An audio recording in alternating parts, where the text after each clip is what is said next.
Well, good morning and good afternoon to all of you, and welcome to the second day of the European Research Day 2020. My name is Susanne Renzo-Vasu, and I am the regional representative of Euraxis Worldwide in Southeast Asia.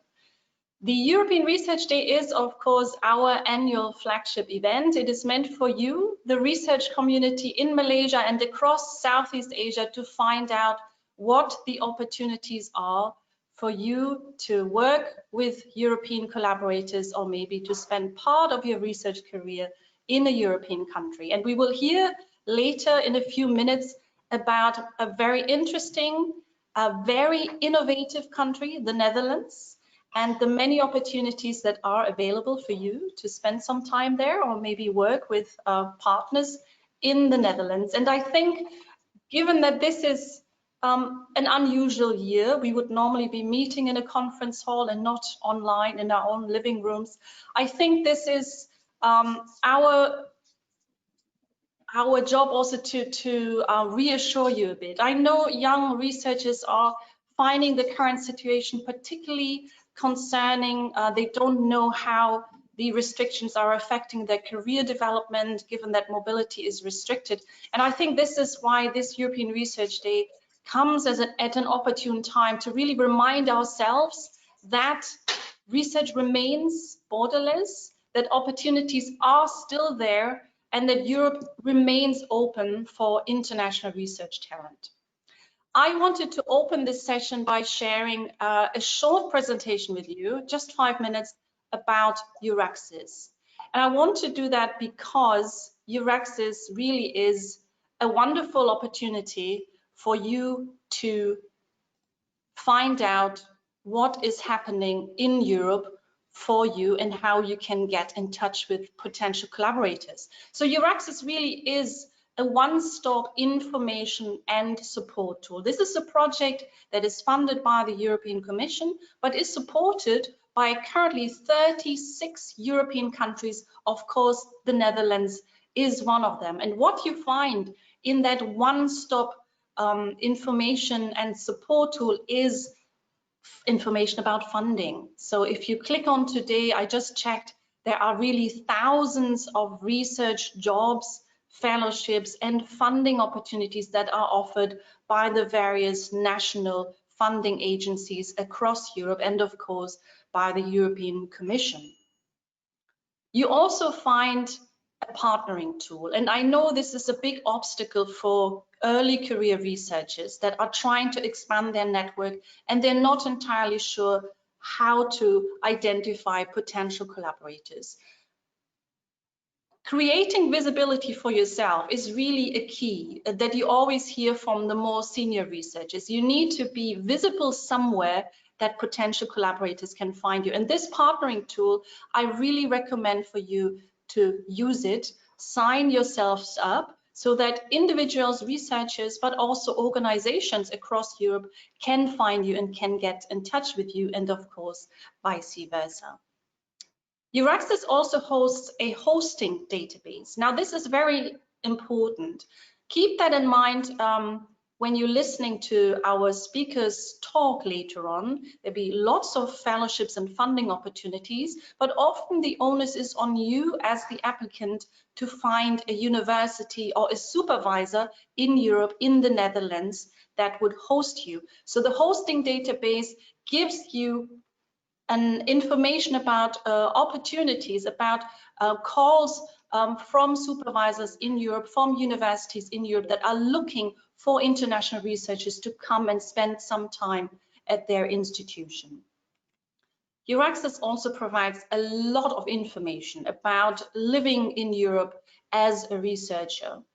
You will find, again, funding opportunities, but also issues concerning immigration status, and also general information about what it's like to live in the various European countries. And you will find here a specific page by each of those 36 European countries that are part of Euraxis. So Euraxis Netherlands has their own dedicated website on this portal where you will find all kinds of information that is relevant to you if you're interested in moving to the Netherlands as a researcher, or working with researchers from the Netherlands. We also have, and I think this is what makes this project unique, we have personalized assistance. So there are over 600 so-called service centers across those 36 European countries. And we don't have a computer that's answering your emails, but people that are seated there and they are dedicated to helping you make your research mobility experience possible. All of this, of course, is always free of charge, and I can really strongly recommend for you to check out these service centers to see what services they can provide to you. Euraxis ASEAN is part of Euraxis Worldwide. I am based in Singapore, so I'm just next door, and we of course do a lot of activities as well. We would usually meet you in person like we would with the European Research Day, but nowadays we have moved everything online. Nonetheless, we have, besides the European Research Day, lots of workshops, how to get your research published, how to write an effective grant proposal, etc. So please, I invite you to have a look at our website. You can use this handy QR code that I've created here to kind of have a first look at what we're doing, and there are my contact details. You can also, of course, just send me a message. And with this, I will just stop sharing my slides, and I hope you'll make use of that. And I'll hand over to our moderator for today. Our moderator is James Zulfan. He is an Indonesian researcher, and James is also a graduate of Delft University in the Netherlands.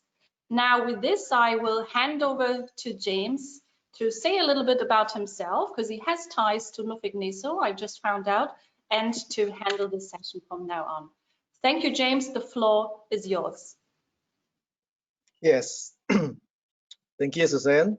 Okay, hi everyone. Selamat siang, selamat tengah hari semuanya.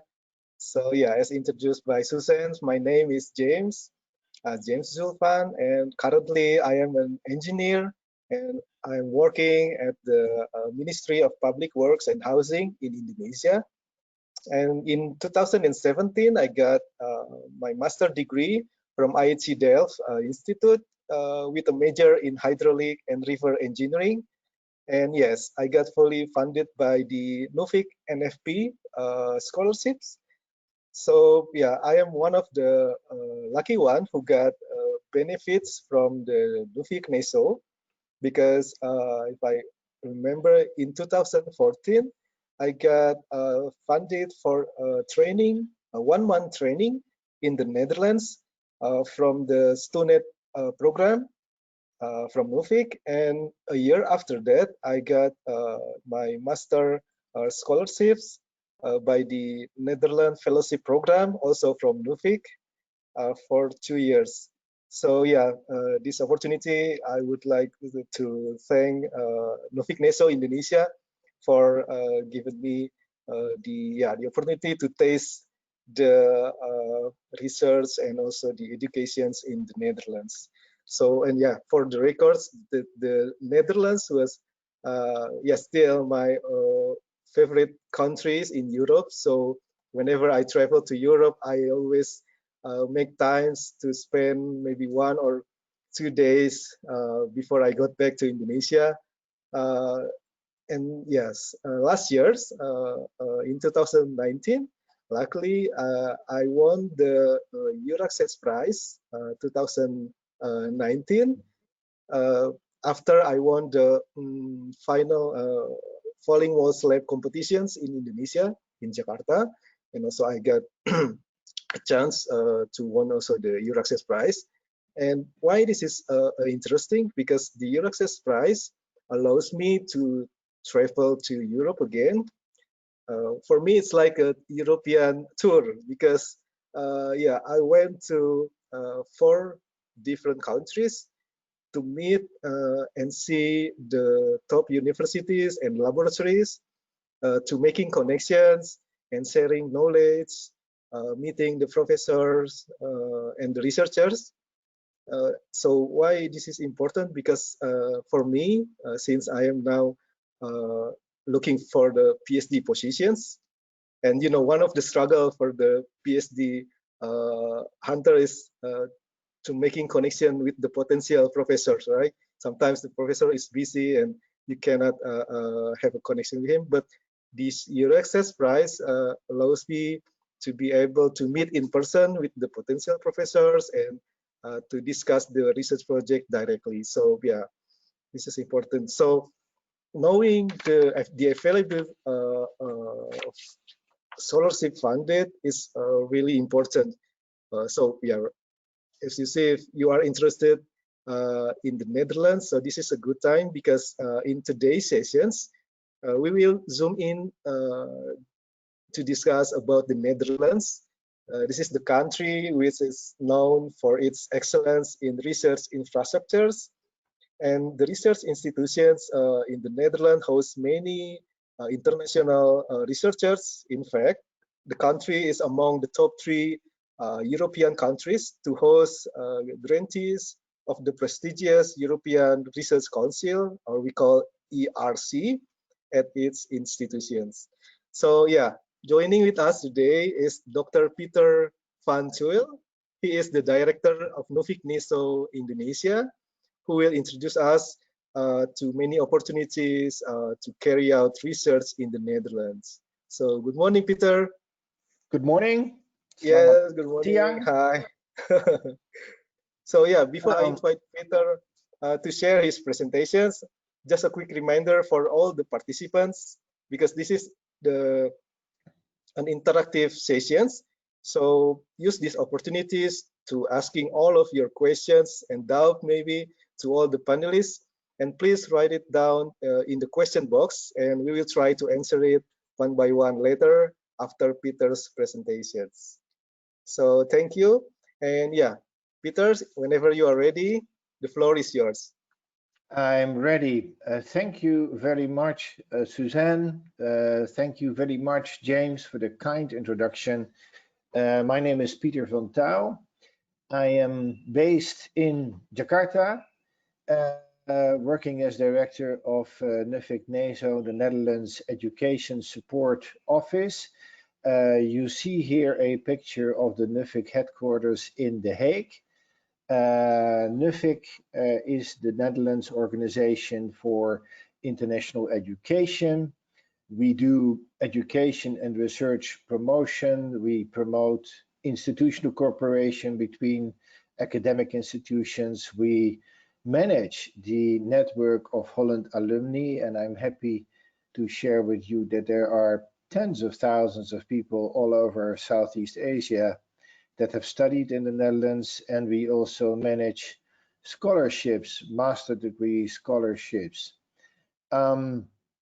I move on. This, of course, is the inevitable picture that you will see in any presentation about the Netherlands, because we are the foremost exporter of flowers in the world. And so this is certainly something you will see if you come to the Netherlands. I just jump immediately to what probably is an issue that is on the mind of many of the people listening in the moment. Can I go to the Netherlands? Can I do research at the moment? What is the situation in what we now call the new normal because of the COVID-19 pandemic?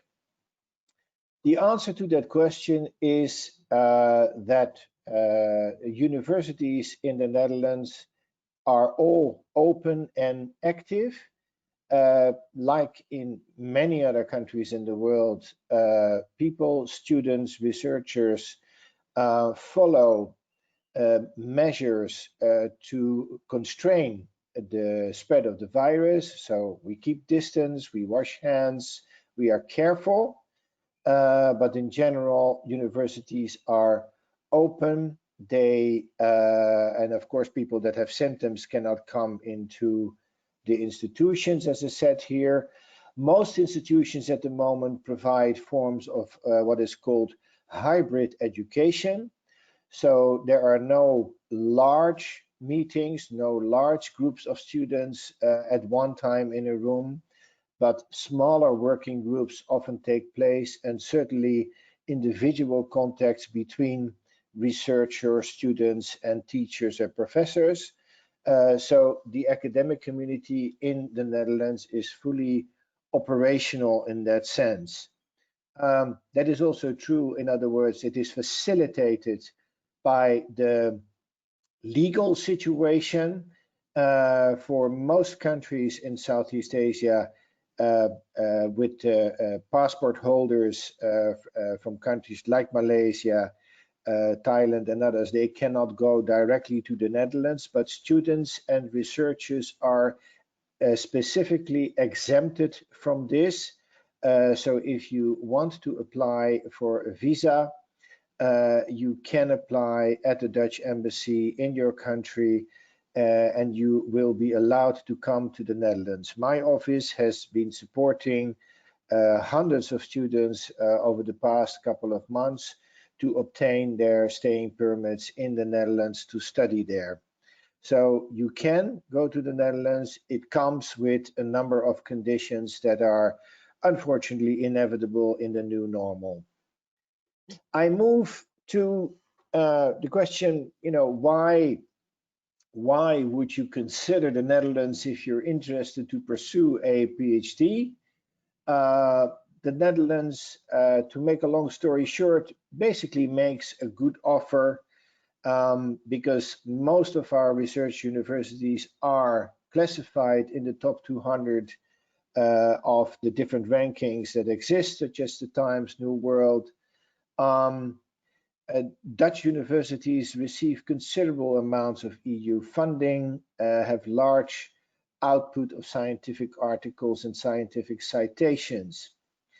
What I should also add, of course, is that the Dutch are the foremost non-native English speakers in the world. This has been extensively researched. There is no country outside native English-speaking countries where such a large percentage of the population speaks English very well or fluently, and we have about 2,200 MA courses in English directly. So you can study almost any subject in English in the Netherlands.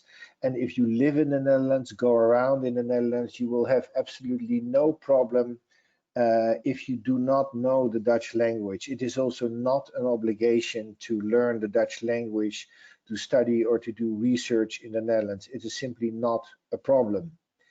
Here you see the commitment of the Dutch government to invest in science, which of course has to do with connections with realizing the SDGs. There is about 4.5 billion euros of research funding available directly from the Dutch government. There's a number of universities, altogether about almost 40, and there is also a number of specific knowledge institutions, and the private sector is also participating in determining the research agenda. There are basically three flows of research funding. The first flow is direct government funding. The second flow goes via intermediary organization, the Dutch Organization for Scientific Research, NWO, and the Royal Netherlands Academy of Arts and Sciences. They do more specific research projects. And of course, there is a third flow of money via other revenues, such as the European Horizons 2020 program or the European Framework programs, which is why we are also very happy to work together with Eurexis, which is put forward by the EU as a joint effort of European countries to attract talented researchers from Malaysia and Southeast Asia. Here, just an example of the University of Groningen that does a project together with institutions in Laos and Malaysia with EU funding. Here you see the participating universities, which includes Universitas Utara Malaysia and University of Malaysia, as well as 2 universities from Laos. they do basically capacity building. So how to do research, how to do focus social research, how to write an article for an international journal, how to disseminate that information. A very interesting project, and I thought just nice to share with you as an example of institutional collaboration that researchers may benefit from. People then make study tours to University of Groningen, to the Netherlands. They also visited our office in The Hague, and they look at how research and social science research, in this case in particular, is being done, urban studies, inclusivity, how to develop research talent. So there are those kind of collaborative projects going on between Dutch universities and universities in this region of the world. Back to the overall picture. Here you see an infograph of the role of NWO, the Research Council. I think I should save you all of the institutions involved. This is an important channel of funding for research. You can go to their website and you can fairly easily search it for open applications for funding. Sometimes there are individual calls for proposals, sometimes that's in the context of research with institutions. You can search it based on the theme or the academic discipline that you're interested in. And you can find a lot more information on the NWO website in this regard. This is an important source of funding. This is the KNAW, the Royal Academy of Sciences. Same story. They have a specific site, specific page for funding opportunities. These are mostly more specific projects. So if you're interested, as we hope, to do research under the umbrella of a Dutch institution, then you can go to these sites and search if there are current opportunities. This, I think, is an important slide because it tells you a bit more about the basics of pursuing a PhD in the Netherlands. It's considered to take normally about 4 up to 5 years, to write originally researched dissertation. And what is a bit different from quite a few other countries, a PhD program is not regarded as a study program, but as a research in and of itself, and it is mostly considered to be a job. So research universities in the Netherlands, they advertise PhD positions on job boards, and I will give you the information of the relevant job boards. And so you're basically applying for a job in the Netherlands if you apply for a PhD. Also visa-wise, if you do a PhD, that is different from an MA study, in most cases, you will get a work visa in the Netherlands, not a student visa, because again, you are considered to do a job. So that gives a more clear-cut professional relationship with the institution where you will be employed.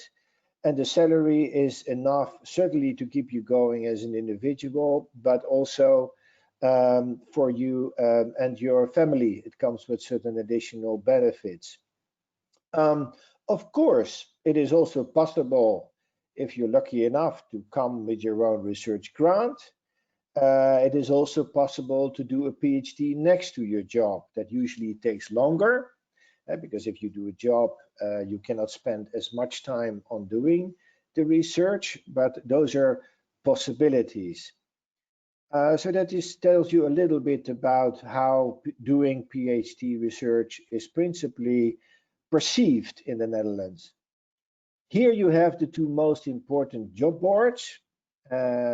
These presentations will be available in due course on the Eurex's website.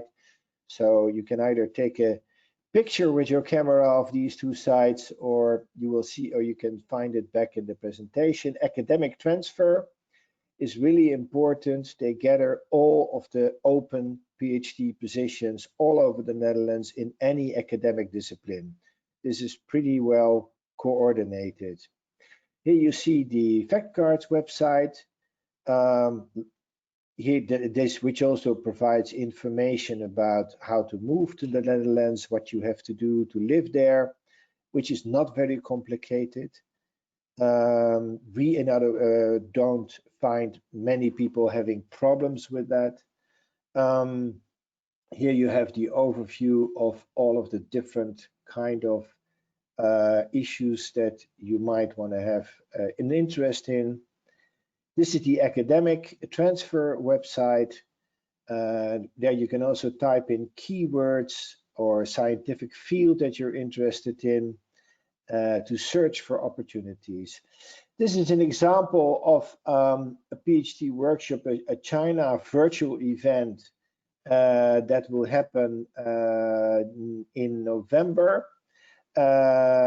We are actually in the process of organizing such events early next year, also in Southeast Asia. Because of course, what is important for you, like in other countries, Suzanne was mentioning it already in her introduction, is to get in touch with the right professor, the right person who says, hey, what you want to do, what you want to research, that is interesting for us. And these kind of events, which now also, of course, have to go virtual, may provide you that opportunity. So you can submit your outline of your research proposal, and professors that will come to these events can have a look at it. So this is kind of a meeting place to mutually explore whether there is a click between your idea, your interest, and what a Dutch professor is looking for. So we organize those kind of things as well. Here you have the basic information, the phone number of our office, the email, of course. We have Facebook, we have Instagram. Our social media accounts are also here that you can follow. But please do not hesitate to contact us in case you have any further questions. That completes my presentation. So I close this for now. Thank you. Back to you, James, because you have been looking at the questions probably already. Yes, thank you, Peter. Okay, thank you for your interesting presentations. So we are now already have lots of questions from the participants. So I will, we try to address it one by one. So this is questions from Amrin Zaid Sati. So the questions are, what are the research opportunities for pharmaceutical sciences?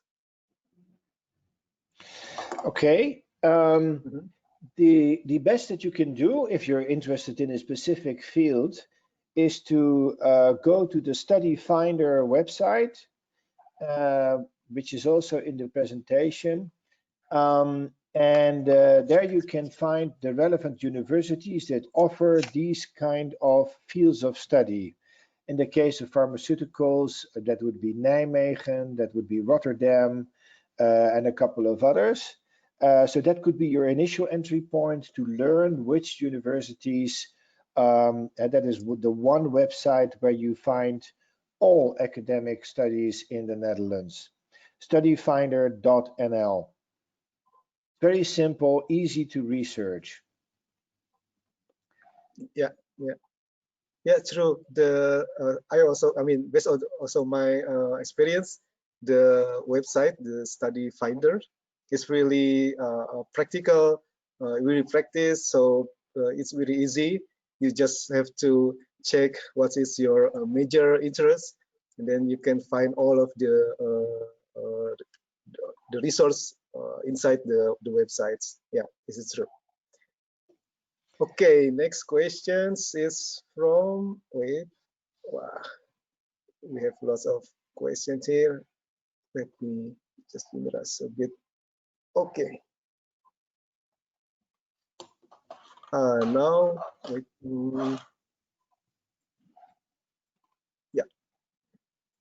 So this is from Yusuf Kasim. What is the opportunity for doing PhD in teaching English as second language? That sounds like an interesting topic. I would search for a university where English literature and English language is being taught, which I guess will be most universities to the best of my knowledge. And again, as I said in my presentation, of course, also the issue is always to find a professor. And so search the websites of those universities, see what kind of research is being done. That is usually pretty transparent. Find a person, and also I would say, in addition to the kind of meeting places that we now organize online, do not hesitate to write to a professor with a certain idea or a certain proposal if you think it's good enough, and if it's advanced enough, to seek an interest. And keep an eye on the job boards that I was sharing, like Academic Transfer, because if there is a position out there that fits with your idea to do research, then you can simply apply for that research position and see how far you come. Yeah. Yeah, I think that's answered questions. Okay, another question from Mr. Rahmat Kurniawan.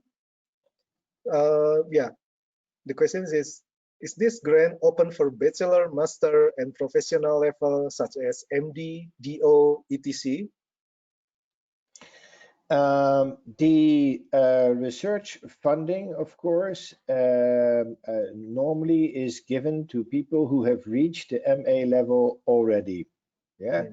An exceptional base of practice experience may exempt you from that requirement, but normally if you apply for a PhD position, you need to have what is known by its Latin term, the ius promovendi, the right to write a PhD literally, and that is granted if you have an MA title. So normally the MA level is the minimum required to move forward to a PhD. Yeah, yeah, agree, of course. Okay, I think that also answered the questions. Now, questions from Surya Dewi Puspitasari. I am wondering, is it possible to pursue PhD in Netherlands, but with different background from our major master degree? Maybe he means the previous background, the last previous background is different from the topic that he wants to pursue in PhD. Is it possible?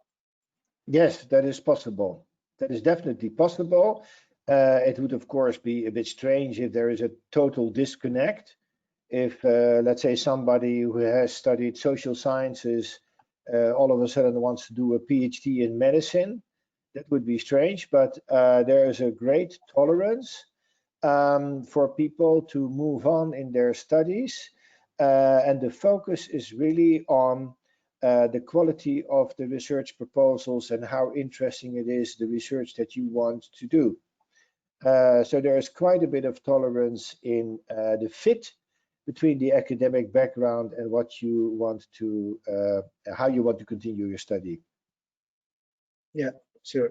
Maybe I want to add something because my bachelor background is also a management constructions, but for my master degree, I take more specific the river engineering. So I think it's there you go. Not really far, but still in the construction, but it's different topics, right?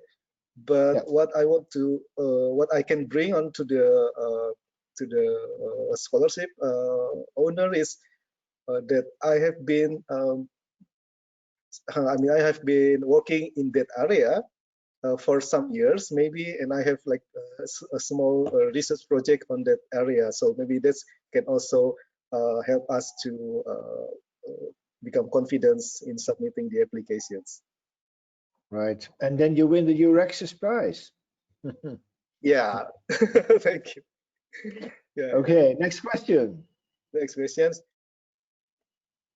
Okay, this is from Fakar Abbas from Pakistan. He's looking for postdoc position in the Netherlands in the field of wireless communications. Is there any opportunity for me? In principle, yes. There is no differentiation between nationality or whatsoever. Wireless communication, that sounds more like Pa James' alma mater, Delft University, Eindhoven University, but also Amsterdam has this. Same story. Look at the studyfinder.nl, see where you find the relevant academic courses and teachers, and make the connection from there. And again, you can look at the academic transfer job board, type in wireless communication, and see if there's any openings. It's pretty practical, the approach to check. Yeah, true. Okay. Okay, next from Nurul Najwa Zulkifli. How about doing postdoc in the Netherlands? Is it I need to find the information through your access website? I think the information is also shared on your access website. Suzanne should know that. But you will find those positions also on the job boards that I was just sharing. Yeah. Okay. Next one again. Okay, this is quite long. Okay. Hello, I'm Malaysians from Nur Farahin, holding permit resident here in Italy. May I know is my bureaucracy works will be fine if I am applying research PhD in the Netherlands? Also, how big often is the opportunity for us Malaysian in the Netherlands? Thank you. The opportunity is as big or as small, if you want to, as for any other nationality. There is absolutely no preference or whatsoever. As a matter of fact, that's maybe an interesting to know, 1/3 of academic staff in Dutch academic institutions is non-Dutch. 1/3, mind you, 1 out of 3. Professors, teachers come from all over the world. So education, academic education and research in the Netherlands in that sense is truly international. So for anyone, there's an opportunity. If you have a residence permit in Italy already, you can, in any case, because you have access to the Schengen area, you can travel to the Netherlands without any problem. Yeah. Then keeping to the COVID rules. So that will be easier for you. And I think in case you manage to find a research position in the Netherlands, the transfer of the visa will also go easier. You do not need to go back to Malaysia first. I hope that answers the question. Yeah, thank you. Yeah, I think that's answered the questions. Also from Dian Novita Sitompul, the questions are, what are the tips to be selected as a researcher in one of the research programs funded by the Dutch government? Write a good proposal, which means, you know, the research grants are focused on certain areas, like NWO just put out calls for proposals around renewable energy, for example. Like in any competition, do you have an intellectually interesting and innovative idea? I should say, because this is relevant, of course, for probably some of the people who do not come from native English-speaking countries, the quality of your English and the quality of English in your proposal need to be really good. That is a must. That is a must. If you want to do PhD research, your English must be really fluent enough. And that is, what is it, TOEFL 6.0 at the moment is a minimum. So that is important. And then look if your research, of course, if there is a click with ongoing projects, ongoing priorities in academic institutions and with professors. I continue to return to that because I think that is important in a lot of European countries. At the end of the day, what you need in order to do a PhD is an academic supervisor. As a professor, someone is entitled to give you a PhD that says, hey, I'm interested in your research. this is where I want to put my funding. This is where I'm willing to employ you. So that is, and that of course I appreciate that is the most difficult if you have never been to the Netherlands, which is why you need to spend time on looking for the right institution, the right person. But then people are quite approachable. The Netherlands is an open country. So if you have a good idea, don't hesitate to send it up and bring it forward. Okay, next question from Mr. Kalih Putro.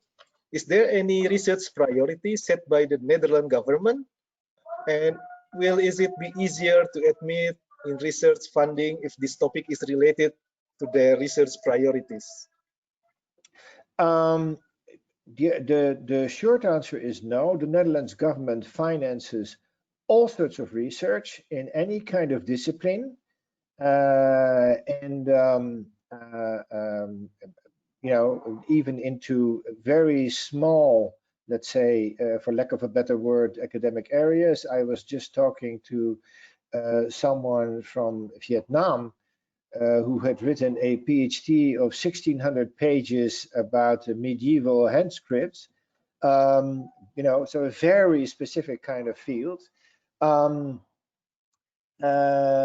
So there is of course priority set where funds are allocated for new research lines, as you can find on the website of NWO or on the website of KNAW.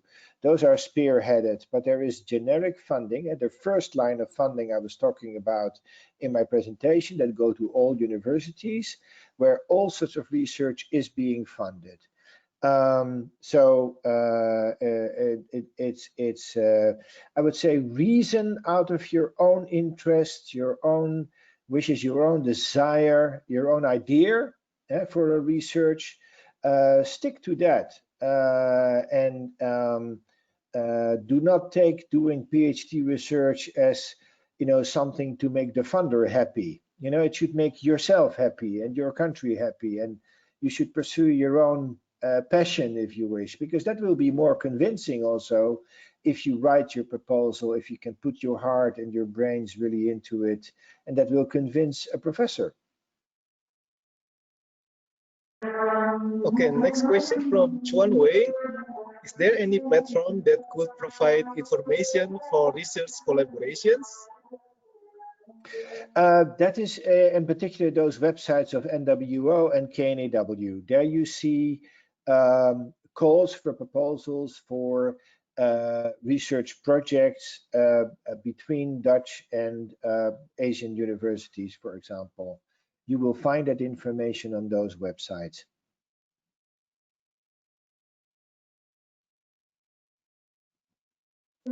Next question. Is age a criteria for PhD? Can someone above 50 apply? It's that's an interesting question. As a matter of fact, age is not necessarily a limit. What we see in practice is that we see few people over 50 years joining, you know, a PhD. But there is no principle or legal prohibition or whatever. And of course, what we also see is that some people do PhD research and write a PhD after their retirement. That is actually an increasing phenomena with people growing older and being healthy and interested. But those, let's be frank, is less the case for people that come within a context of international exchange and international student education. So no principal barrier in terms of age. Practically speaking, if you look at the facts, what is happening in reality, most PhD researchers are in between 30 to 45, 50 years old. Yeah, thank you. Now from questions from Nur Dayana Arifin. How does Dutch institutions assist scholars on a short research stint, maybe 3 to 6 months, learn about Dutch culture and language while also engaging their respective research area? There's not so much of those kind of programs in the Netherlands. This is beginning. We're actually working on that, on providing such a facility here in Indonesia, together with the Erasmus Talen Centrum, the Dutch language center based in the Dutch embassy here in Jakarta. As I said, to learn the language is not a condition to do research or to pursue a PhD normally in the Netherlands. So it's more the level of English. That's really a necessary qualification. And will you be supported and guided? Yes, is the answer, of course, by your supervisor, by your supervisory team. And what is also very important is by means of peer review. That is particularly significant if you do a PhD.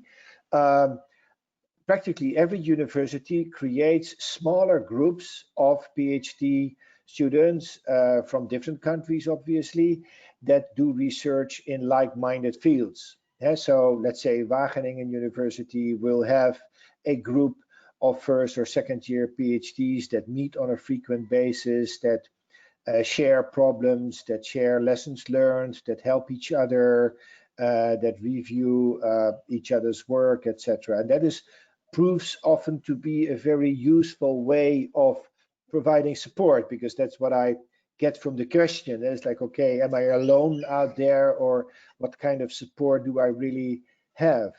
And on top of that, of course, every university has an international office, has a student counselor. So if you have other kind of issues beyond purely the academic, there is also a support system in each university. Yeah, thank you. Now I'm looking for another questions, because lots of questions are similar. It mentioned how to find the possible funding for this kind of topics. So maybe for that questions, we can just find it like Peter's already presents in the website of Studi Finder, that you will have all the information, the requirements, and all the details on the grants and all the universities that provide topics with your expectations. Right. Okay.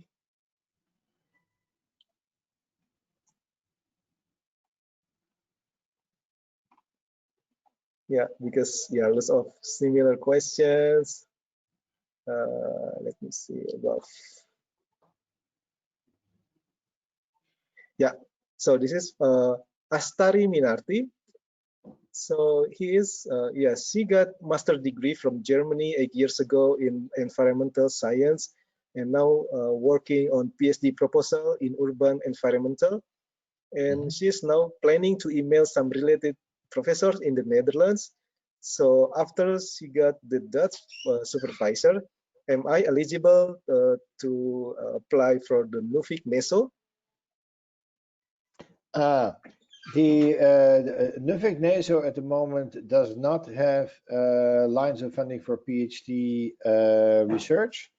As I said, that has all been delegated to the universities themselves.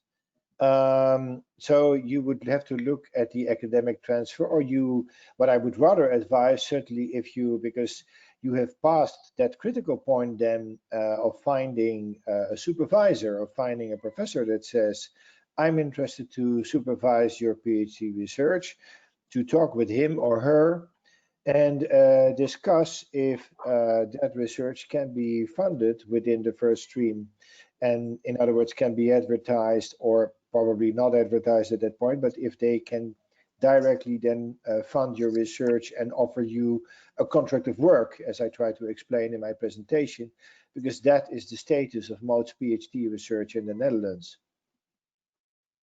Yeah, yeah. Okay, now next one is from Alfie. So I am a PhD student in accounting in UKM, Malaysia, and I'm about to collaborate research with the institution in ML. Any tips?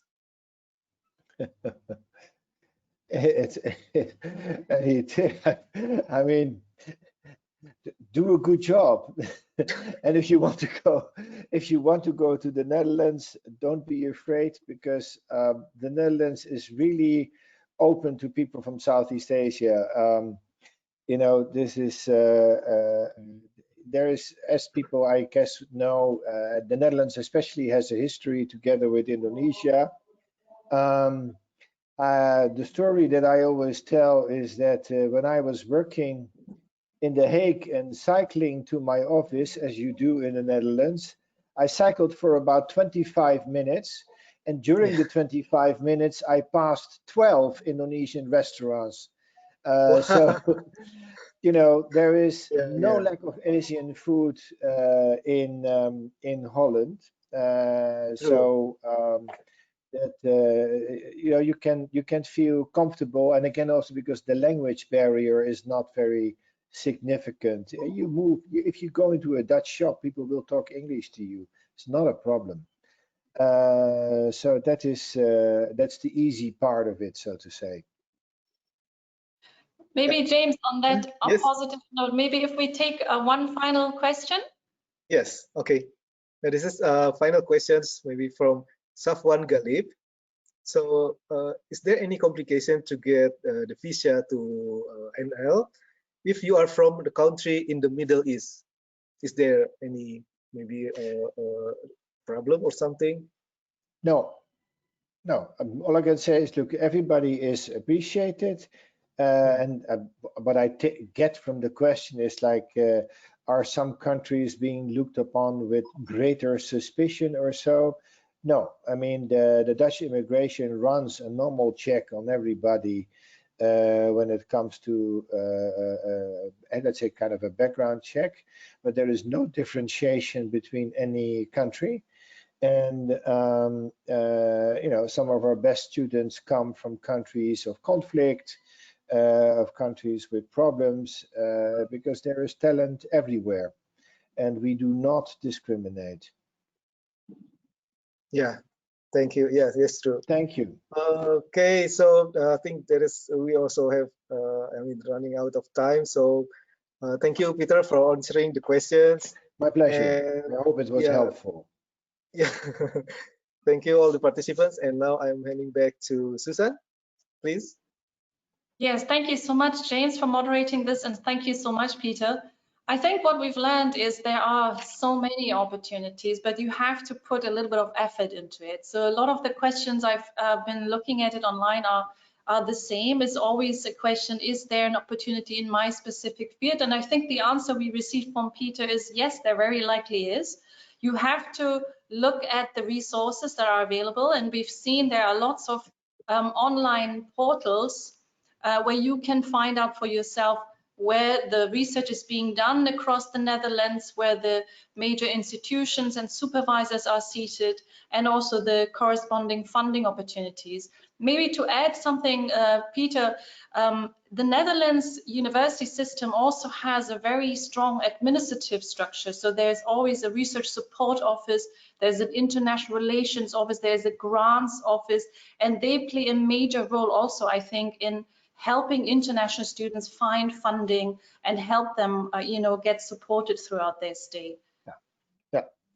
Yeah, I was referring to that already. Indeed, if you have the, because there was a question from somebody who had a supervisor already, then indeed you can definitely immediately go to that support system that each university has up and running.